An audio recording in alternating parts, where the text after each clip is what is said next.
Hello, everyone. I'm George Krozek, and I'm the host of the Crawcast. This is my grade for the Detroit Lions 2014 NFL Draft. First, I feel like I need to set some parameters. First, this grade is for how well they played for the Detroit Lions. If they did great after they left the team, it does not count as part of their grade. For example, Steve Young. He was drafted by the Buccaneers. He would probably get around an F for the Buccaneers because he was not very good for them, even though he ended up being a Hall of Famer for the 49ers. Also, draft position value matters. For example, a first round pick being an average 4-year starter will probably get them around a C, but a 7th round pick being an average 4-year starter will get them around an A because the expectations for their positional value is different. So let's get started.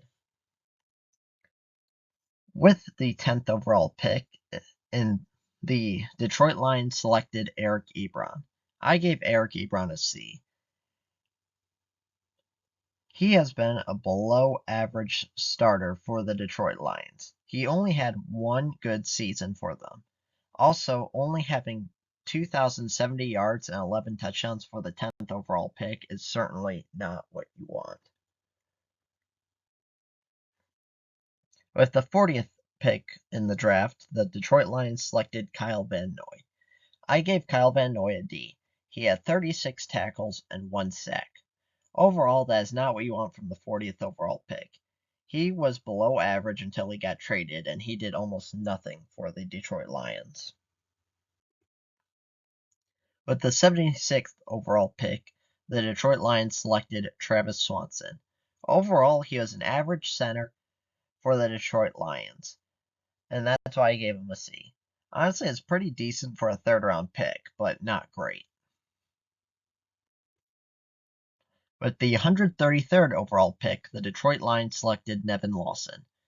This has been a pretty good pick for the Detroit Lions. He was a solid starter for all his years for the Detroit Lions, and honestly, that's really good for a 4th round pick. He has had 205 tackles, 1 sack, 1 forced fumble, 1 fumble recovery, and 1 touchdown. I gave him a B because that's really great for a 4th round pick. With the 136th overall pick, the Detroit Lions selected Larry Webster. This pick was not good. He did not record a single stat for the Detroit Lions, so I gave him an F. With the 158th overall pick, the Detroit Lions selected Karen Reed. I gave this pick a D+. He was only on the team for 2 years, but 31 tackles, 2 sacks, 1 fumble recovery, and 1 touchdown is pretty decent for a 5th round pick. With the 189th overall pick, the Detroit Lions selected T.J. Jones. I gave this pick a B. He had 64 receptions, 852 receiving yards, and 4 receiving touchdowns. Considering he is a 6th round pick, and a lot of 6th round picks don't even make the team, this has been a really great pick for the Detroit Lions. With the 229th pick, the Detroit Lions selected kicker Nate Freese. This was a 7th round kicker, and I gave him a D-. He was not very good. He only made 42% of his field goals, but he did make 100% of his extra points. Overall, I gave the Detroit Lions 2014 NFL Draft a C. They had not great players, but some decent starters for a few years. Overall, nobody really that special. Nobody made any Pro Bowls or did anything significant, and it was just an okay draft for them.